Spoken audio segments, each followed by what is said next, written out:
Kali ini kita akan membahas tentang kitab suci, Bah. Karena banyak sekali pertanyaan-pertanyaan yang sudah masuk kepada kami. Dan setelah kami pilih untuk season ini kita bicara tentang kitab suci ya, Bah. Yang pertama, ada pertanyaan datang dari saudara Iwan yang menanyakan kenapa kitab Injil ada beberapa versi. Dan mohon maaf, kami Muslim percaya bahwa Injil untuk Nabi Isa. Tapi apakah Injil yang sekarang masih sama pada zaman Nabi Isa? Maaf, apakah tidak ada tambahan oleh tangan-tangan manusia? Soalnya mengatakan benar harus ada keyakinan kuat. Maaf sekali. Ya jawabannya gampang sekali. Kalau dikatakan kenapa Injil ada beberapa versi? Semua kitab suci itu banyak versinya. Bukan hanya Injil.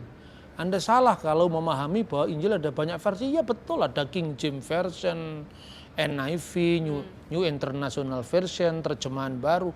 Tetapi ini juga berlaku untuk Weda, juga berlaku untuk Al-Quran.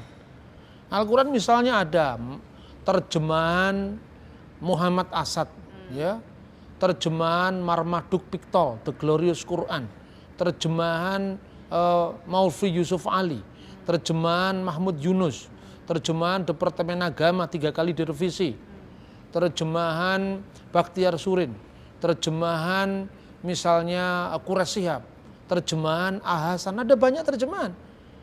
Ya hanya disebut versi itu versi terjemahan, bukan versi teks asli. Bahkan kalau dikatakan apakah pertanyaan kedua tadi ya, Injil itu untuk Nabi Isa, itu perspektif Islam. Injil tidak pernah diturunkan pada Nabi Isa. Injil itu memang catatan-catatan dari saksi mata tentang karya Isa Al-Masih. Bukan Injil diturunkan kepada Isa Al-Masih, itu kan konsep Islam. Kita tidak bisa memahami agama orang dari konsep kita. Begitu juga sebaliknya. Tapi kalau dikatakan bahwa ini harus ada dasar yang kuat, dasarnya sangat kuat. Apa ada bukti-bukti bahwa Injil itu tidak berubah? Terlalu banyak buktinya. Ada lebih dari 5.000 manuskrip. 5.000 manuskrip. 5.000 manuskrip itu bukan sekedar Injil dalam terjemahan modern loh. Dalam teks yang lama dan kemudian tulisan tangan dari abad. Saya berikan contoh. Misalnya ini. Bahasa aslinya apa Injil itu, Pak? Injil bahasa aslinya bahasa Yunani. Tapi ini bukan Injil, tapi ini contoh teks-teks suci yang muncul dari naskah Laut Mati. Kebetulan saya tidak membawa papirus-papirusnya ya. Ini modelnya seperti ini, bahkan tulisan yang sudah hampir rusak. Tapi di sini ada cara menulisnya secara modern. Ini usahanya ribuan tahun. Contohnya seperti ini. Jadi kalau kita mau mengatakan misalnya teks Ibrani ini asli, ini ada pengukurnya. Teks Yunani ini asli, ini ada pengukurnya. Dan yang dimaksud dengan ada banyak versi itu kan versi terjemahan. Seperti misalnya ini terjemahan baru bahasa Indonesia. Tapi Anda bisa lihat, ini adalah teks aslinya. Seperti Quran juga ada teks Arabnya, ini juga ada teks aslinya, teks Yunani. Ya toh? Jadi terjaga, dan ini bahkan saya harus katakan ya, mungkin tidak ada literatur yang bukti-bukti naskahnya sebanyak Injil. Ada 5.000 lebih dari abad pertama, misalnya P46, itu dari tahun 85. Jaraknya dengan penulis itu hanya sekitar belasan tahun. Injil Yohanes yang ditulis oleh Yohanes, itu Yohanes meninggal tahun 96 di masa tuanya di Efesus. Naskahnya yang tertua ditemukan tahun 115 Masehi. Hanya berjarak di bawah 20 tahun. Dan ini banyak sekali jumlahnya yang seperti ini. Jadi, dan itu tersimpan di mana ya, Bah? Kalau misalnya P66, P75 itu tersimpan di Switzerland. Namanya di Bibliotheca Bodmeriana. Jadi masih bisa dikunjungi ya? Silakan dikunjungi, Anda tidak usah jauh-jauh ke sana, Anda klik saja di internet, Anda tulis di situ, misalnya www Early Bible Papyri, masih ada semuanya. Saya kira kita tidak bisa mengukur agama orang dari prapaham kita yang tidak terbukti secara ilmiah gitu loh kira-kira. Seperti itu. Pertanyaan tadi yang lanjutnya apa? Iya. Lalu yang kedua ini, Bah, masih ini dari saudara Sodikin. Maaf banyak bertanya. Apakah perbedaan isi dari Injil Perjanjian Lama dan Perjanjian Baru? Lalu dari mana asal Injil Lama dan Injil Perjanjian Baru, Bah? Perjanjian Lama itu bukan Injil. Perjanjian Lama itu Taurat, kitab nabi-nabi, dan tulisan-tulisan suci yang lain. Nah, ini harus Nah, diketahui oleh ini kitab ini bukan kitabnya orang Kristen saja. Jadi ini menurut saya ini ajaib. Karena apa? Satu kitab kok bisa diwarisi oleh dua agama yang berbeda. dan itu sama ya semua, Pak. Ini buktinya. Ini salah satu buku ya. Yang ini isinya Bible lengkap, The Holy Bible lengkap. Satu yang disebut Perjanjian Lama kalau kita baca dari kanan ke kiri karena bahasa Ibrani itu seperti bahasa Arab ya, dari kanan ke kiri. Ini yang disebut kitab Taurat, kitab nabi-nabi dan tulisan-tulisan suci. Disingkat dalam bahasa Ibrani Tanak, singkatan dari Torah, Taurat, Nevim, nabi-nabi, Ketuvim, tulisan-tulisan. Ini mau diterbitkan orang Yahudi, misalnya terbitan Yahudi itu ini misalnya ya, ini terbitan Yahudi. Ini dikenal dengan Tanakh ya, The Torah Prophet Writing. Ini terbitan Yahudi. Terbitan Yahudi ini diawali juga dari kitab Kejadian awalnya ya, dengan ini terjemahan bahasa Inggris. Ini bukan Kristen. Ini yang punya kitab ini orang Yahudi yang tidak percaya Yesus ya toh. Tetapi kitabnya sama saya kira dengan kitab Kristen ya, Tauratnya diawali dari ini. Bereshit bara Elohim et hasamayim ve et saaret ve haaret hayyetah tohu wa pohu wa hosek alfedetehom berruah Elohim merakefet alfin hamayim. Sama persis dengan kitab Kristen. Ini juga bunyinya. Bacaannya sama. Bereshit bara Elohim ini kitabnya Kristen. Diterbitkan oleh Trinitarian Bible Society di England. Ini terbitan Mesorah Publishing House, Yerusalem, New York. Ini Yahudi. Kitab yang sama diimani, dipakai dengan tafsiran yang berbeda di dua agama yang berbeda. Yang sudah berpisah 2000 tahun. Apakah ini bukan mujizat? Ini bukti-bukti naskahnya. Jangan hanya membaca Alkitab terjemahan, harus dibaca teks aslinya. Bahkan saya punya rujukan yang lebih tua. Ini adalah Taurat Samaria. Orang Samaria itu orang Yahudi yang ditolak pasca pembuangan dari Babel, kira-kira abad ke-5 sebelum Masehi. Dia punya Taurat namanya Taurat Samaria. Ini kitabnya Kejadian juga berbunyi Bereshit bara Elohim, hanya dia membaca dengan dialek yang berbeda. Ini kemudian penulis ini memberikan contoh, ini Sefer Bereshit, ini Taurat Samaria, Torah Somron, ini Taurat Yahudi. Yahudi dan Kristen pakai ini. Samaria pakai ini satunya. Bacaannya bisa beda, tapi huruf-hurufnya sama. Bereshit bara Elohim. Cara bacanya. Cara membacanya dialek yang berbeda ya, kayak bahasa Arab lah. Orang Mesir membaca jim jadi gim. Idza jaa nasrullah, idza gaa nasrullah. Hampir sama dengan itu. Dia tidak membaca Bereshit bara Elohim tapi Bereshit bara Elohim. Karena orang Yahudi Askenazim yang di timur, yang di barat membaca Elohim. Yang di timur membaca Elohim, orang Samaria membaca Elohim, tetapi kitabnya sama. Nah, yang kedua yang namanya kitab Nevim, nabi-nabi kecil dan nabi-nabi awal dan nabi-nabi akhir. Dari nabi akhir itu dibagi lagi menjadi nabi-nabi besar, nabi-nabi kecil. Karena tebal tipisnya kitab. Nah, nabi-nabi awal ya, nabi-nabi akhir semua ada di sini. Ini kitabnya Yahudi dan ini terjemahan Kristen ini. Maka di sini kitab Tanakh, di atasnya Kitabul Muqaddas. Ini terjemahan Arab Ibrani. Kalau Anda bisa lihat ini banyak sekali bukti-bukti seperti ini. Kenapa iman Kristen itu sering dipertanyakan? Karena orang Kristennya sendiri tidak bermutu. Itu jawaban yang jujur seharusnya, makanya imannya sering dipertanyakan, dia hanya berdoa tidak menjawab itu loh. Ini menjengkelkan, termasuk menjengkelkan bagi saya. Karena apa? Iman kita ini seharusnya bisa dipertanggungjawabkan secara akademis, secara ilmiah. Ini salah satu kitab yang diterbitkan di Lebanon. Jami'ah Antuniyah. Ini terjemahan interlinear, tarjamah baina sutur, kata demi kata. Misalnya, ya, di sini ada kata kitab Kejadian aja kita ambil misalnya. Bereshit, di bawahnya ditulis fil bada'i, pada mulanya, in the beginning. Bara kalaka Elohim Allah. Lalu diterjemahkan lengkap. Fil badi'i khalaqallahu samawati wal ard. Ini lengkap. Jadi kita bisa cek and recheck sekarang ini terlalu mudah. Anda bisa cari di Amazon aja ketemu, nggak usah jauh-jauh. Gitu loh kira-kira. Ini era internet, semua bisa dilacak via internet. Jadi kenapa kok disebut Perjanjian Lama dan Perjanjian Baru? Ini harus kita terangkan dulu. Perjanjian lama itu kitab Taurat, kitabnya orang Yahudi dan Samaria dan Kristen, ya bagian dari Tanak. Lalu kitab nabi-nabi, orang Samaria nggak percaya ini, hanya percaya Taurat. Orang Saduki nggak percaya nabi-nabi, hanya percaya Taurat, ya kan? Terus kemudian tulisan-tulisan suci, tulisan-tulisan Ketuvim yang diawali dari kitab Tehilim atau kitab Mazmur. Mazmurnya Yahudi, Mazmurnya Kristen ya sama. Jadi kalau untuk Nevim dan Ketuvim itu kitab yang dipakai 2 agama. Tapi Taurat kitab yang dipakai 3 agama. Dan saya tidak memasukkan Islam dalam hal ini. Karena apa? Islam memiliki pandangan pengakuan tentang Taurat, tapi bukan Taurat yang sekarang. Lalu mana Tauratnya? Itu harus dibuktikan. Nggak, artinya yang menganggap palsu harus membuktikan mana Taurat yang asli. Karena kita punya naskah ribuan tahun loh. Dead Sea Scroll itu kita memiliki naskah kitab Kejadian, kitab Keluaran dari tahun 200 sebelum Masehi. 2200 tahun yang lalu. Kitab Nabi-Nabi kita memiliki Dead Sea Scroll, Sefer Isaiah, Sefer Yesayahu. Itu kita memiliki naskah dari tahun 150 before Christ. Tidak ada satupun kitab suci yang memiliki sejarah ribuan tahun seperti Alkitab. Tapi anehnya kita orang Kristen tidak pernah bercerita tentang itu. Karena gereja terlalu banyak KKR, tidak pernah mikir. Ya kan? KKR itu juga penting, tapi tidak hanya itu. Iman itu kebenarannya menyangkut ortodoksi, kebenaran ajaran.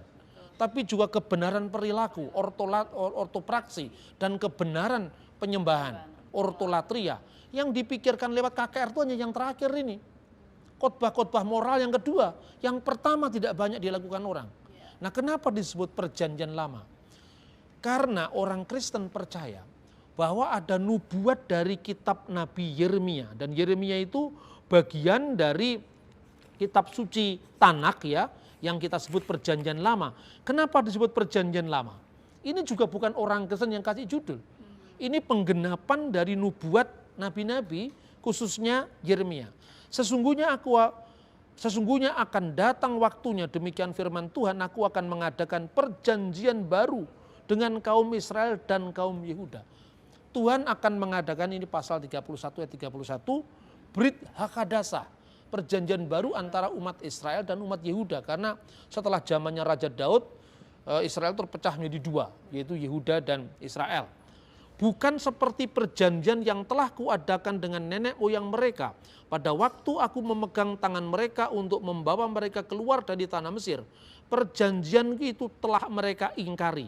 Jadi perjanjianku yang pertama, perjanjian yang lama, yaitu meskipun aku menjadi Tuhan yang berkuasa atas mereka, demikianlah firman Tuhan. Tetapi beginilah perjanjian yang kuadakan dengan kaum Israel sesudah waktu itu. Demikian firman Tuhan, aku akan menaruh Tauratku dalam batin mereka dan menuliskan dalam hati mereka. Maka aku akan menjadi Allah mereka dan mereka akan menjadi umatku. Ini penggenapan dari nubuat Nabi Yeremia. Tuhan mengadakan perjanjian baru. Bagaimana penggenapan nubuat itu pada saat pencurahan Roh Kudus?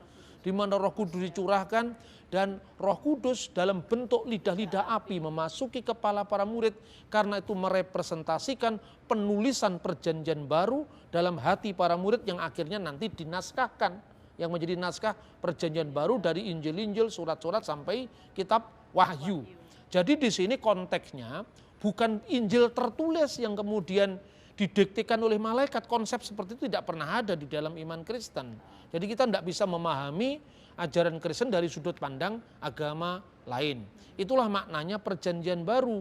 Maka kitab-kitab yang berisi tentang penggenapan nubuat-nubuat Musa, kitab nabi-nabi, dan tulisan-tulisan suci yang lain itu ditulis yang kemudian jadi naskah perjanjian baru. Saya sudah katakan naskah perjanjian baru ini pun antara penulisnya dengan kitab yang tertua yang ditemukan ada yang berjarak hanya 15 tahun.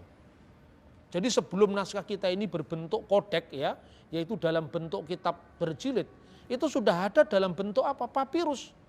Kita masih bisa lihat ini, papirus-papirus itu masih eksis sampai hari ini. Bahkan saya katakan tadi, lewat internet pun kita bisa cek kodenya di perpustakaan apa, nomor berapa, itu ada semua. Saya kira itu yang bisa saya sampaikan, sehingga kita tidak bisa terus terang saja melihat agama orang lain dari perspektif kita dan sebaliknya. Masih ada mungkin? Masih ada satu. dari Saudara Ardan. Ya, kebetulan saya ada Injil Perjanjian Lama, Perjanjian Baru, dan Injil Barnabas ini, Bah, yang dilarang dibaca sejak abad ke-5. Maka tidak dimasukkan dalam kanonisasi. Oh iya, kanonisasi itu dari tahun berapa hingga tahun berapa ya, Mas? Oke, terima kasih. Jadi Injil Barnabas itu sebuah produk dari abad ke-16. Tapi kalau dikatakan dilarang sejak abad ke-5 itu salah itu. Jadi ceritanya begini, kesalahan itu begini. Ada beberapa naskah yang berjudul dengan nama Barnabas. Yang pertama Kisah Rasul Barnabas, itu dari abad ke-5. Yang menceritakan bahwa Barnabas itu meninggal di Pulau Siprus. Sampai sekarang di Siprus itu ada perangko yang gambarnya Barnabas. Saya punya perangkonya itu, perangko yang gambarnya Rasul Barnabas. Waktu Barnabas itu menurut hikayat ini ditemukan kuburannya di Siprus, ketika dia menginjil, di atas dadanya ditemukan Injil Matius. Matius, minta maaf. Tetapi oleh penerjemah Muslim, Abu Bakar Basmelah, menemukan Injil di atas dadanya Matiusnya dihilangkan. Ini tidak jujur, secara akademis tidak jujur. Kenapa nama Matius dihilangkan? Supaya ada kesan kalau Barnabas menulis Injil. Padahal Barnabas tidak menulis Injil. Yang kedua, naskah yang katanya abad ke-5 dilarang itu namanya Decretum Gelasianum.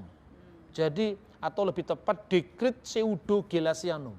Itu Paus Gelasius pada abad ke-6 bukan ke-5. Melarang buku-buku, bukan melarang untuk dibaca, tetapi dibedakan dengan buku yang kanonik.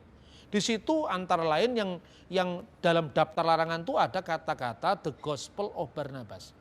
Ternyata The Gospel of Barnabas itu pausnya salah ucap, mestinya The Acts of Barnabas. Kisah Rasul Barnabas yang tadi saya katakan, mayatnya di Pulau Siprus itu.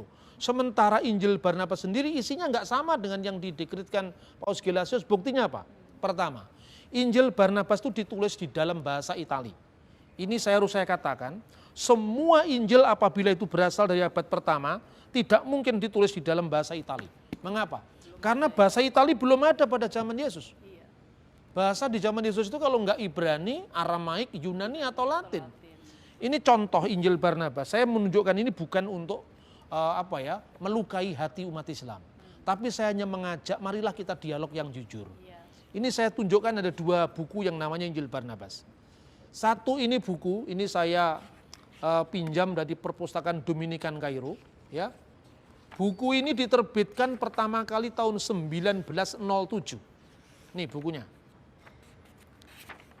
Ini naskah aslinya di halaman pertama. Ya. Kemudian buku ini menjadi sumber semua terjemahan Injil Barnabas dalam bahasa Arab, bahasa Inggris. Penerjemah pertamanya ini orang Kristen. Namanya Tuan Lonslet dan Laura Rak, marganya Rak. Di dalam Injil Barnabas terbitan orang Kristen yang diterbitkan 1907, dimuat sekitar 100 halaman yang isinya membuktikan kepalsuan Injil Barnabas. Tapi maaf kata, di salinannya pada tahun 1978 diterbitkan oleh Begum Aisyah Bawani Wakaf. Seluruh teks introduction yang isinya menunjukkan kepalsuan Injil Barnabas dihapus sama sekali. Berarti penerjemahnya ini tahu kalau Injil palsu. Tapi sengaja untuk mengelabui orang-orang awam untuk menunjukkan ini seolah-olah Injil yang asli. Jadi ada pembohongan publik. Ada pembohongan publik ini loh. Ini terbitan Karachi, Pakistan ya. Malah di sini ada ucapan begini. About Barnabas, the commandment is, if he come unto you, receive him. Epistle of Colossians, pasal 4 ayat 10. Seolah-olah ketika Rasul Paulus mengatakan apabila Barnabas datang kepadamu, terimalah dia seolah menerima Injil Barnabas. Padahal Injil Barnabas itu bukan karangannya Barnabas. Maksudnya yang diterima itu Barnabas. Barnabasnya. Bukan karena Barnabas tidak pernah menulis Injil. Ini terbitan Pakistan. Kemudian setahun kemudian setelah terbitan Injil Barnabas tahun 2007 diterbitkan lagi di Kairo. Ini Muqaddimah Injil Barnaba. Ya, aslinya penerjemahnya ini orang Kristen Ortodok Koptik. Pertanyaannya, kenapa Laura Rak dan suaminya mau sulit-sulit menerjemahkan Injil Barnabas? Kan kejujuran akademis. Kita ini tahu yang asli kalau kita tahu yang palsu. Tidak pernah ada larangan loh, yang menerbitkan pertama aja orang Kristen, penerjemahnya juga orang Kristen, yaitu Dr. Khalil Sa'adah. Tetapi pengantar Khalil Sa'adah pun juga dihapuskan oleh penerbit selanjutnya. Ketika diterbitkan penerbit Al-Manar, Syekh Muhammad Rashid Ridho. Ini juga kejujuran akademis. Pertanyaannya, di manakah kepalsuan Injil Barnabas? Kita bisa melihat bahasanya Itali, satu. Kemudian di dalam pembukaan Injil Barnabas, ini yang di dalam bahasa Itali, di sini jelas-jelas disebutkan begini. Misalnya, contoh ya. Nih. Vero Evangelio di Yesu Chiamalo Cristo. Injil yang benar dari Yesus Nazaret yang bergelar Kristus. Di sini diakui Yesus orang Nazaret gelarnya Kristus. Tapi di pasal 96 dikatakan, demi Allah yang diriku dalam genggaman tangannya, aku bukan Mesias. What is the meaning of Christ? What is the meaning of Messiah? Mesias itu bahasa Latin dari bahasa Yunani Hamasia. Kristus itu bahasa Yunani. Jadi kalau Anda suka ayam goreng, Anda suka fried chicken, tidak, saya suka ayam goreng. Anda bukan orang Indonesia karena nggak ngerti bahwa fried chicken itu sama dengan ayam goreng. Gitu kan? Apalagi di abad pertama. Kata Kristus itu menjadi kata yang sangat populer dalam pengharapan mesianik Yahudi. Malka, Mesiha, Melek Hamasia, Yesus Kristus itu kata-kata yang sangat populer. Nah, itu beberapa contoh kepalsuan Injil Barnabas. Dan kemudian ada banyak contoh-contoh lain ketika misalnya ini juga terbitan Injil Barnabas yang lebih baru lagi. Tahun 2007 ini. Di sini dikatakan kata Al-Masih diterjemahkan tetap Kristus diterjemahkan Al-Masih, tapi Mesias diterjemahkan Masiha, alnya hilang. Nah, ini juga tidak jujur, ya toh? Terus kemudian fakta-fakta geografis yang kacau balau. Misalnya, Yesus naik ke Kapernaum. Kapernaum itu kota pesisir di Danau Galilea. Saya lihat dalam bahasa Italia aslinya, terjemahan bahasa Inggris, terjemahan bahasa Arab sama. So'ida ila Kapernaum, went up to Kapernaum, maksudnya went down to Kapernaum. Dan dari Kapernaum, Yesus pergi berlayar ke kota Nazaret. Nazaret itu kota di bukit, nggak bisa dilayari, nggak ada kapal di sana karena itu kota pegunungan. Ada banyak kejanggalan-kejanggalan. Saya pikir orang Muslim terpelajar malu dengan buku ini. Makanya Profesor Dr. Hasbullah Bakri mengatakan Injil ini pasti nggak ditulis oleh muridnya Nabi Isa. Dalam bukunya Pendekatan Dunia Kristen dan Islam, Profesor Hasbullah Bakri mengatakan kalau seandainya Injil ditulis oleh murid Nabi Isa, pastilah ditulis di dalam bahasa Hebrew atau Aramaik atau Yunani, minimum Latin. Tidak mungkin bahasa Itali. Sama dengan Anda mengatakan bahwa raja kerajaan Sriwijaya, Bala Putra Dewa menulis di dalam bahasa Indonesia dan bahasanya Yusuf Badudu, yaitu ejaan yang disempurnakan itu tidak mungkin gitu loh. Saya pikir ya boleh kita memiliki semangat, memiliki giroh Islamiyah, memiliki semangat Kristiani untuk mengabarkan Injil, untuk berdakwah, tapi dengan cara yang fair. Saya kira pemakaian dokumen palsu untuk mempengaruhi orang atau berdakwah itu saya kira bertentangan dengan semangat Islam sendiri. Yang menurut saya ini tentu tidak baik untuk dilaksanakan ke depan. Saya pikir itu yang bisa saya sampaikan. Tuhan memberkati.